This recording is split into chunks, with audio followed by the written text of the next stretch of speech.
நம்ம ஒரு 3 நாளைக்கு முன்னாடி சிதம்பரம் முத்தையா நகர் பகுதியில வந்து ஒரு டாக் ஆக்சிடென்ட் ஆகி பேரலைஸ் ஆயிடுச்சுன்னு சொன்னாங்க. அத நம்ம ரெஸ்க்யூ பண்ணி கொண்டு வந்தோம். அடுத்து அத பாண்டிச்சேரி கொண்டு போறதுக்காக பிளான் இருந்தது. ஆனா, அதுக்கான ஃபண்ட் இல்ல. அதனால ஃபண்ட் ரெக்வெஸ்ட் சேனல்ல போட்டோம். ஒரு ₹1000 குடுத்தாங்க. சிதம்பரத்த சேர்ந்த சுகந்தின்றவங்க. ஆனா, எங்களுக்கு மொத்தம் தேவைப்பட வேண்டியது வந்து எவ்வளோனா, ரூ. 3140 கேட்டிருந்தோம். சரி இனிமே டிலே பண்ண வேண்டாம். ஏன்னா டிலே பண்ண அந்த ஸ்பைனல் கார்டு எப்படி இருக்குன்னு தெரியாதுன்னு சொல்லிட்டு, நாங்க பாண்டிச்சேரி கொண்டு வந்துட்டோம்.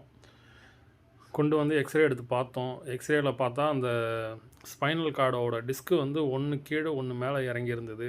அதுக்கான ஏன்னா நம்ம பிஆர்பி போடுறதா இருந்தோம் இல்லைங்களா? இது கொஞ்சம் காம்ப்ளிகேஷனா இருக்கு. இருந்தாலும் நம்ம சர்ஜரிக்கு ரெக்கமெண்ட் பண்ணாங்க. இல்ல வேண்டாம் சர்ஜரி வேண்டாம்னு சொல்லிட்டோம். அதுக்கப்புறம் ரொம்ப கஷ்டப்பட்டு ஒரு 5, 6 பேர் சேர்ந்து அத புடிச்சு, அத பொசிஷன் பண்ணி பிஓபி போட்டிருக்காங்க. அது மேக்ஸிமம் பாசிபிலிட்டீஸ் இருக்கு. அந்த டிஸ்க்கு நேரா வர்றதுக்கு. ஒரு 1 வீக் வெயிட் பண்ணி வர சொல்லியிருக்காங்க. 1 வீக் கழிச்சு பார்ப்போம். நம்ம திருப்பி கொண்டு வந்துட்டோம் நம்ம இடத்துக்கு. உங்களால முடிஞ்சவங்க நீங்க சப்போர்ட் பண்ணுங்க. ஏன்னா 2140 பெண்டிங்கில இருக்கு. திருப்பி நெக்ஸ்ட் வீக் போகும்போது 3140 தேவைப்படும். கொஞ்சம் முடிஞ்சவங்க ஹெல்ப் பண்ணுங்க.